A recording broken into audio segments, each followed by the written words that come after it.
أشهد أن لا إله إلا الله وحده لا شريك له وأشهد أن محمدا عبده ورسوله. اللهم صل على محمد وعلى آل محمد كما صليت على إبراهيم وعلى آل إبراهيم إنك حميد مجيد. اللهم بارك على محمد وعلى آل محمد كما باركت على إبراهيم وعلى آل إبراهيم إنك حميد مجيد. أما بعد، فقد قال الله تعالى في محكم تنزيله العظيم والفرقان المجيد: أعوذ بالله من الشيطان الرجيم، بسم الله الرحمن الرحيم. ولتكبروا الله على ما هداكم ولعلكم تشكرون. صدق الله. அன்பிற்குரிய பெரியோர்களே, தாய்மார்களே, சகோதர சகோதரிகளே, வல்ல அல்லாஹ்வினுடைய மாபெரும் அருளால் அவன் இந்த மனித சமூகத்திற்கு வழங்கிய 2 பெருநாட்களில் ஈதுல் ஃபித்ர் என்கிற சிறப்பு வாய்ந்த இந்த பெருநாள் தொழுகையிலே நாம் எல்லாம் பங்கெடுத்திருக்கிறோம். அல்ஹம்துலில்லாஹ். அன்புமிக்க பெரியோர்களே, சகோதரர்களே, இந்த பெருநாள் தொழுகை எதற்காக நாம் தொழுகிறோம் என்று சொன்னால், ரமலானுடைய மாதத்தை நிறைவு செய்து அல்லாஹ்வை பெருமைப்படுத்துங்கள், அவனுக்கு நன்றி செலுத்துங்கள் என்று அல்லாஹ் நமக்கு இட்ட கட்டளையின் அடிப்படையில் அவனை பெருமைப்படுத்துகிற ஒரு தொழுகையாக, அவனுக்கு நன்றி செலுத்துகிற ஒரு நிகழ்வாக இந்த நிகழ்வை நாம் எல்லாம் பங்கெடுத்திருக்கிறோம். அல்லாஹு அக்பர் என்கிற அந்த தக்பீர் இறைவனை பெருமைப்படுத்துகிற ஒரு மிக பெரும் வாசகம். அந்த தொழுகைக்கு வெளியிலும் இன்றைய நாளில் நம்மால் எவ்வளவு சொல்ல முடியுமோ அதை சொல்லிக் கொண்டிருக்க வேண்டும் என்பதை நபிகள் நாயகம் ஸல்லல்லாஹு அலைஹி வஸல்லம் அவர்களும் அவர்களோடு வாழ்ந்த நபி தோழர்களும் இந்த வாழ்க்கையை வாழ்ந்து காண்பித்திருக்கிறார்கள். இந்த தொழுகையிலே நாம் சொல்லுகிற தக்பீர் என்பது அல்லாஹு அக்பர் என்று நாம் சொல்லுகிறோமே, இது வெறும் வார்த்தையாக நம்மிடத்திலே கடந்து செல்லுமேயானால், வெறும் வார்த்தையாக நாம் சொல்லிக் கொண்டு செல்வோமேயானால் நம்முடைய வாழ்க்கைக்கும் அதற்கும் எந்த தொடர்பும் இல்லாமல் போய்விடும். மாறாக இந்த அல்லாஹு அக்பர் என்கிற தக்பீர் இருக்கிறதே, அல்லாஹ்வை பெருமைப்படுத்துகிற அந்த தக்பீர் நம்ம வாழ்க்கையோடு இணைக்கப்பட்டது. இதை தவிர்த்துவிட்டு நம்மால் வாழ முடியாது.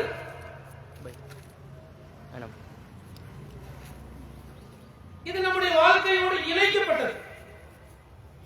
எப்படி இணைக்கப்பட்டது? அன்றாட வாழ்க்கையில இந்த தக்பீர் நம்மோடு இணைக்கப்பட்டதாக இருக்கணும். அப்படி இருந்தால் நாம் அல்லாஹ்வுடைய அடியார்களாக, அல்லாஹ்வுக்கு கட்டுப்பட்டவர்களாக நாம் வாழ்கிறோம் என்று அர்த்தம். அல்லாஹு அக்பர் என்கிற இந்த தக்பீருடைய தமிழாக்கத்தில் அல்லாஹ் மிகப்பெரியவன் என்று நாம போற்றுவோம். தமிழ்ல அவ்வளவுதான் சொல்ல முடியும். அல்லாஹ் பெரியவன், அல்லாஹ் மிகப்பெரியவன் என்று அதற்கு நம்ம தமிழ்ல சொல்லிவிட முடியும். அக்பர் என்கிற அந்த வார்த்தைக்கு அல்லாஹ்வை எவ்வளவு மிகப்பெரியவன் என்று சொல்ல முடியும் தமிழ்ல. தமிழ்ல இருக்கிற வாசகம் அல்லாஹ் மிகப்பெரியவன்.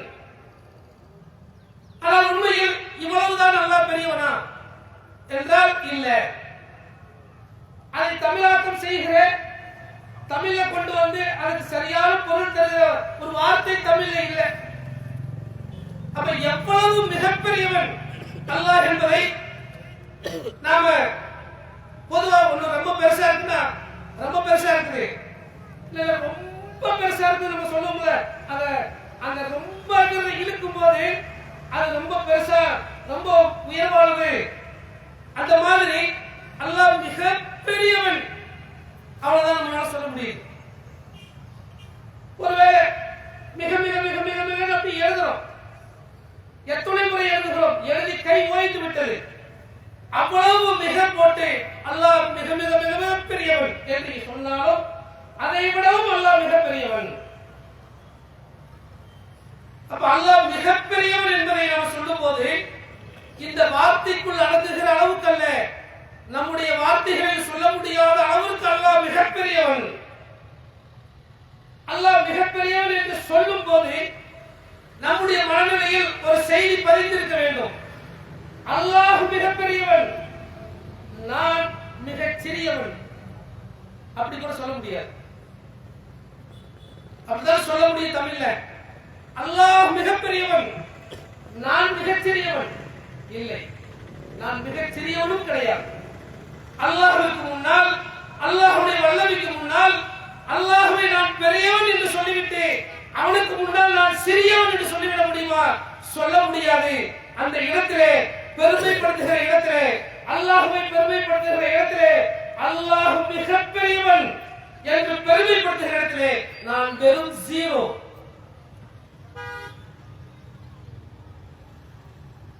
என் உள்ளத்தில் எந்த பெருமையும் இல்லாமல் இந்த அல்லாஹ் அக்பர் என்பதை நான் சொன்னால்,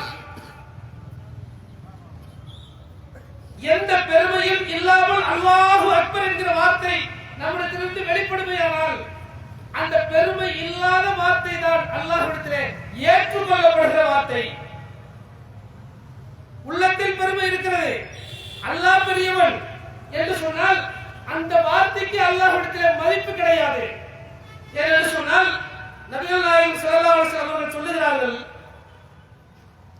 யாருடைய உள்ளத்தில் அணு அளவு பெருமை இருக்குமோ, 1% 2% இல்ல, அணு அளவு பெருமை இருக்குமோ அவர் சொர்க்கத்திற்கு செல்ல மாட்டார் அப்படிங்கிறார்.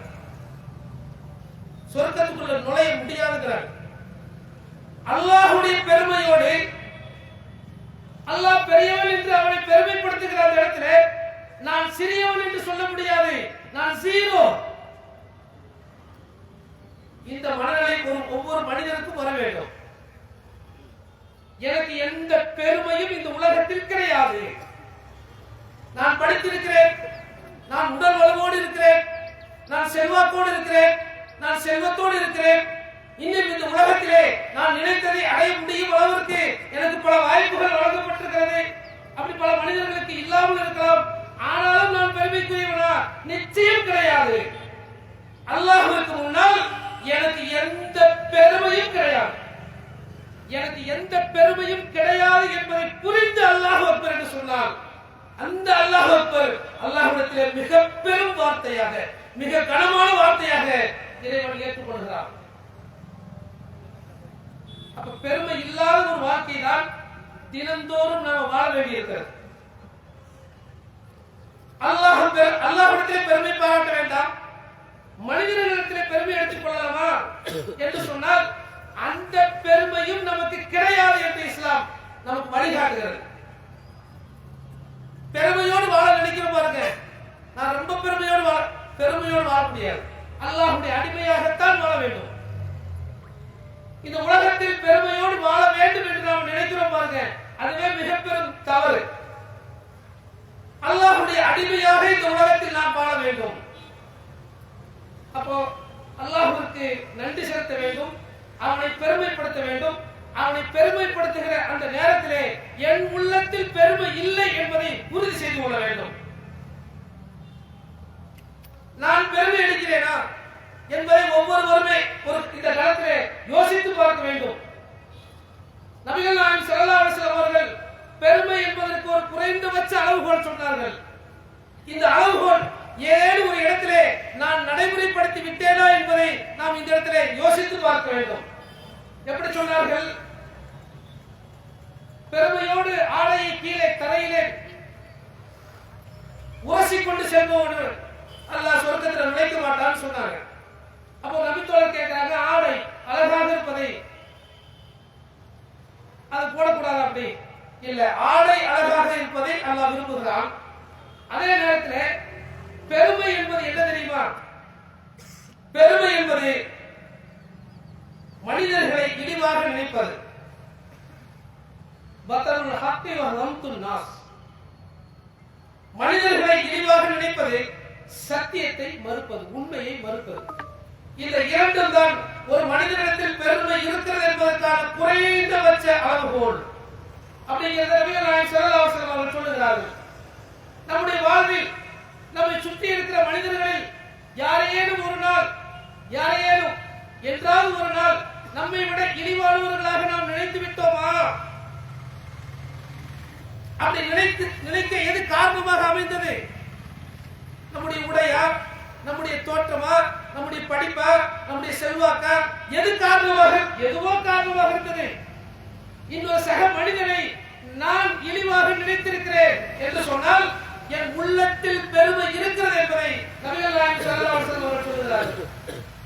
இந்த பெருமையோடு அல்லாஹ் அக்பரை அல்லாஹ் ஏற்றுக்கொள்வதில்லை. சக மனிதர்களிடத்தில் பெருமை இல்லாத ஒரு வாழ்க்கையை வாழ வேண்டும். அப்படி பெருமை இல்லாமல் நம்ம வாழ்வதற்கு ஒரு வழியை இஸ்லாம் நமக்கு சொல்லித் தருகிறது. அந்த வழிமுறை என்ன? வலைத்து கப்பீருல்லாஹ அலாமா ஹதாக்கும், உங்களுக்கு நேர்வழி காட்டிய இறைவனுக்கு நீங்கள் இறைவனை பெருமைப்படுத்துங்கள். வலஅல்லக்கும் தஷ்குரூன், நீங்கள் நன்றியுடையோர் ஆகுவதற்காக. நன்றி செலுத்துகிற பண்பு இருக்கு பாருங்க, இது ஒரு மனிதனுடைய பெருமையை குறைக்கிறது. நன்றி என்பது அல்லாஹ்விற்கு மட்டுமல்ல, அல்லாஹ்விற்கு நன்றி செலுத்த வேண்டுமானால் அந்த நன்றி செலுத்துகிற பழக்கம் சக மனிதர்களிடமிருந்து நமக்கு துவங்கணுங்கிறாங்க ரசூல் ஸல்லல்லாஹு அலைஹி வஸல்லம். எல்லாரும் ஒரு செய்தியை கேள்விப்பட்டிருக்கோம். யார் மனிதர்களுக்கு நன்றி செலுத்தவில்லையோ அவர்கள் அல்லாஹ்விற்கு நன்றி செலுத்துவது ஆகவே முடியாது என்று நபி அவர்கள் சொன்னார்கள். நமக்கு இந்த ஹதீஸை பல முறை கேட்டிருப்போம்.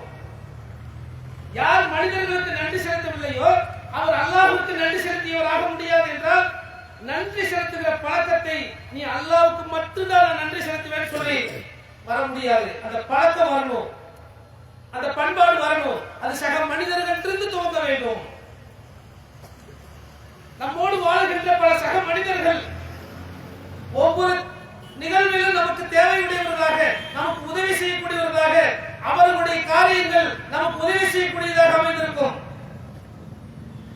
இப்ப இங்கே பாருங்க, உதாரணத்திற்கு நாம பிறநாள் தொழுகைக்காக விருப்பல வந்து அழகான முறையில் அமர்ந்து தொழுது பயான் கேட்டுட்டு இருக்கிறோம். ஆனால் இதற்கு பின்னால் இருக்கிற உழைப்பு என்ன? காலை 4 மணிக்கே வரணும் சகோதரர், வந்து இந்த இடத்தை தயார்படுத்தணும். இப்படி ஒவ்வொரு நிகழ்வுக்கு பின்னாலும் பல மனிதர்களுடைய உழைப்பு அதற்கு பின்னால் இருக்கிறது.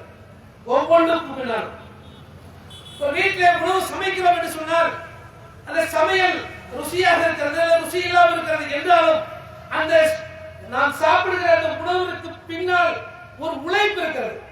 அந்த உழைப்பை செலுத்துகிற ஒரு மனிதனுக்கு இருந்திருக்கிறார். இப்படி எல்லாவற்றிலுமே நாம சாப்பிடுகிற உணவுகள், உடுத்துகிற உடை, எல்லாவற்றிலும் இன்னொரு மனிதனுடைய உழைப்பு இருக்கிறது.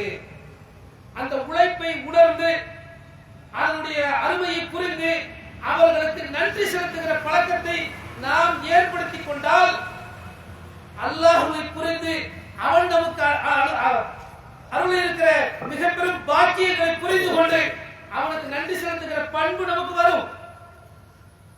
சக மனிதன் செய்கிற உதவிகளையே புரிந்து கொள்ள முடியாது என்னால், சக மனிதர்களுக்கே நன்றி செலுத்தாத நான் எப்படி அல்லாஹ்வுக்கு நன்றி செலுத்த போகிறேன்? முடியாதுங்கிறாங்க ரசூலுல்லாஹ். நீ மனிதனுக்கு நன்றி செலுத்தாவிட்டால் அல்லாஹ்வுக்கு எப்படி நன்றி செலுத்த போகிறாய்? அந்த பழக்கமே உங்கள்கிட்ட இல்லையே அப்படிங்கிறதா அவருடைய அர்த்தம்.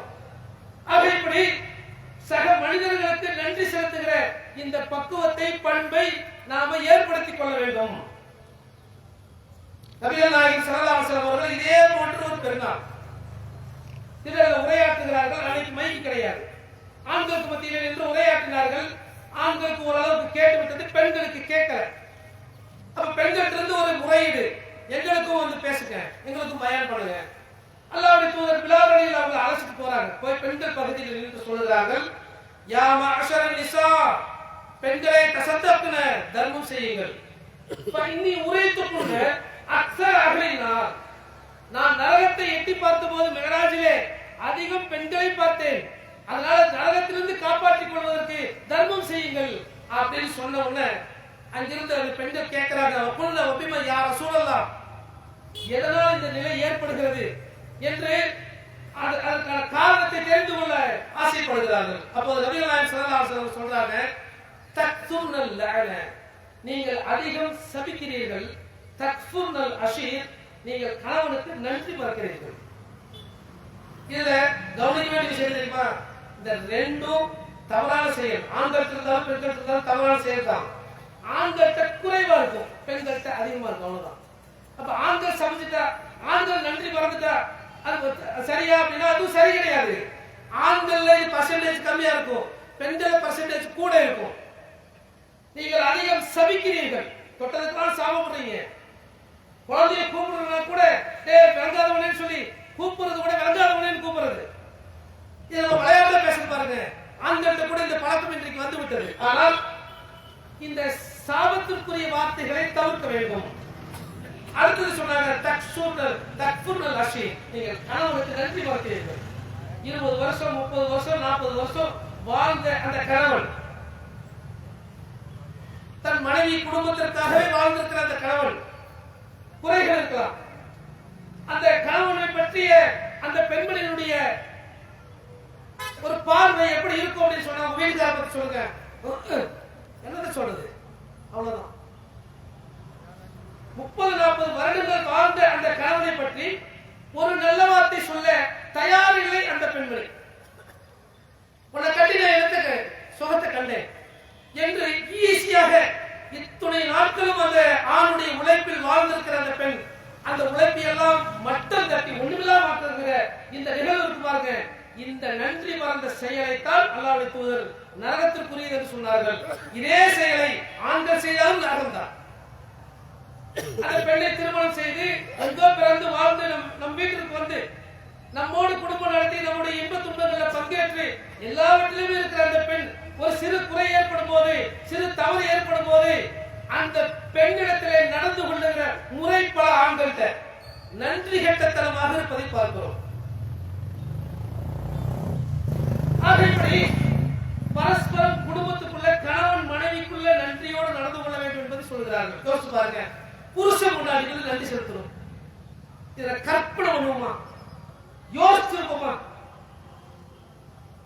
யாராவது நமக்கு செல்வந்தர் உதவி செஞ்சா ஜஸாக்கல்லாஹ் கைர் சொல்லுவோம்.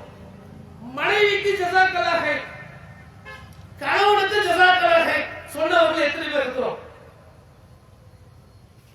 எந்த உதவியுமே நமக்கு செஞ்சது இல்லையா? மனைவி செஞ்சது இல்லையா? கணவன் செய்தது இல்லையா? அப்ப நம்முடைய குடும்பங்கள்ல கணவனும் மனைவியும் இது போன்று நன்றியை பரஸ்பரம் பரிமாறிக் கொள்கிற இந்த நிகழ்வு, இப்படி நன்றி செலுத்துகிற பழக்கத்தை நம்முடைய குடும்பங்களிலிருந்து நம்ம ஆரம்பிக்கணும். நான் உதாரணத்திற்கு தான் குடும்பத்திலிருந்து சொன்னேன். இது போன்ற நண்பர்கள் ஒவ்வொரு விஷயத்திலும் நம்ம கவனத்தோடு நன்றி செலுத்துகிற பக்குவத்தை பழக்கத்தை ஏற்படுத்திக் கொள்ள வேண்டும். இவ்வளவு சொல்றதுக்கு என்ன காரணம் தெரியுங்களா? திருமதி குர்ஆனுடைய 7வது அத்தியாயத்தை அதை படிக்கணும். அதுல அல்லாஹ் ஒரு சம்பவத்தை சொல்கிறான். அதுதான் நம்முடைய வாழ்க்கைக்கான ஒரு எச்சரிக்கையான ஒரு பதிவு. அது எப்படி சொல்ற பாருங்க. அந்த நிகழ்வு என்ன நிகழ்வு அப்படின்னு சொன்னா, அல்லாஹ் முதல் மனிதர் ஆதமை படைக்கிறான். அவருக்கு எல்லாவற்றையும் கற்றுக் கொடுத்தான். மலக்குகள் சுஜூத் செய்தார்கள், சைத்தான் சுஜூத் செய்யவில்லை. அபா வஸ்தக்பர் வகான மினல் காஃபிரின், பெருமை அடித்தான். நான் அவரை விட உயர்ந்தவன் என்று சொன்னான். அதனால அவன் காஃபிராக போய்விட்டான் என்று அல்லாஹ் அவனை சைத்தானை பற்றி அவனை விரட்டப்பட்டவனாக ஆக்கிய பிறகு சைத்தான் அல்லாஹ்விடத்தில் ஒரு கோரிக்கை வைக்கிறான். இறைவா, எனக்கு எழுப்பப்படும் நாள் வரை எனக்கு ஒரு அவகாசம் கொடு. அக்குவதன்னாலும் சிராத்தக்கல் முஸ்தகீம், நீ இந்த மனிதர்களுக்கு காட்டுகிற நேரான பாதையின் மீது நான் அமர்ந்து கொள்வேன். எனக்கு எப்படி அவகாசம் கொடுக்கணும்? நான் போய் நேரான பாதையில் உட்கார்ந்துருவேன். சும்மலா ஆத்திய லஹும் பைனி ஐதீஹிம் வ மின் கல்ஃபிஹிம் வ அன் ஐமானிஹிம் வ அன் ஷமாயிலிஹிம், அவர்களுக்கு முன்னாலும் அவர்களுக்கு பின்னாலும் அவர்களுக்கு வலப்புறமும் அவர்களுக்கு இடப்புறமுமாக ஒரு மனிதனுடைய நாலாபுறங்களிலும் சுற்றி வந்து அவர்களை நான் பலிகெடுப்பேன். பலிகெடுப்பேன் சைத்தான் சொல்லியிருக்கணும். எப்படி சொல்றாங்க கவனிங்க. சும்மலா தஜிது அக்ஸரஹும் ஷாக்கிரீன், நாலாபுறமும் சுற்றி வந்து வழிகெடுப்பேன்னு சொல்ல சைத்தான். நாலாபுறமும் சுற்றி வந்து வழிகெடுத்த அந்த வழிகெட்டவர்களுடைய நிலை எப்படி இருக்கு தெரியுமா? நன்றி கெட்டவர்களாக இருப்பார்கள். சைத்தான் சொல்றான். பெரும்பாலான மனிதர்களை நன்றி செலுத்துவதாக நீ பார்க்க மாட்டாய். அதைத்தான் செய்ய போற. அல்லாஹ்விடத்திலே சைத்தான் சொல்லிட்டு வந்திருக்கிறது என்ன தெரியுமா? நம்மை நன்றி கெட்டவர்களாக மாற்றுவது. அதுதான் வழிகேட்டின் உச்சம் என்று சைத்தான் சொல்லி இருக்கிறான்னு சொன்னா, இந்த நன்றி செலுத்துகிற பண்பு என்பது மனித வாழ்க்கைக்கு எவ்வளவு முக்கியமானது என்பதை நாம் இந்த இடத்துல புரிந்து கொண்டு அந்த நன்றி செலுத்துகிற பண்பை மனிதர்களிலிருந்து நாம துவங்கணும். அல்லாஹ்வுக்கு நம்ம நன்றி செலுத்தணும். அவன் நமக்கு நேர்வழி காட்டினானே, அதற்கு அவனிடத்திலே நாம் நன்றி செலுத்த வேண்டும். அவனை பெருமைப்படுத்த வேண்டும். அல்லாஹ்வை பெருமைப்படுத்துகிற அந்த இடத்தில் நான் பெருமையற்றவன் என்பதை புரிந்து நம்முடைய பெருமையை நாம் அல்லாஹ்வை பெருமைப்படுத்துகிற அந்த ஒவ்வொரு தக்பீரிலும் ஒவ்வொரு முறை தக்பீர் சொல்லும் போதும் நான் பெருமையற்றவன், நான் பெருமையற்றவன் என்கிற பெருமைக்கு தகுதியற்றவன் என்கிற இந்த நிலையோடு நம்ம தக்பீரை சொல்லிக் கொண்டிருந்தோம் என்று சொன்னால் அந்த தக்பீர் நம்முடைய வாழ்க்கையோடு இணைந்ததாக, அந்த நன்றி நம்முடைய வாழ்க்கையோடு இணைந்ததாக இருக்கும். அப்படி இறைவனை பெருமைப்படுத்தி அவனுக்கு நன்றி செலுத்துகிற நல்ல பக்குவத்தோடு பண்போடு நம்முடைய வாழ்க்கையை அமைத்துக் கொள்வதற்கு வல்ல அல்லாஹ் நம் அனைவருக்குமே அருள் புரிவானாக. வாஹிர் தவானா அல்ஹம்துலில்லாஹ் வஸ்ஸலாமு அலைக்கும் வரஹ்மத்துல்லாஹ்.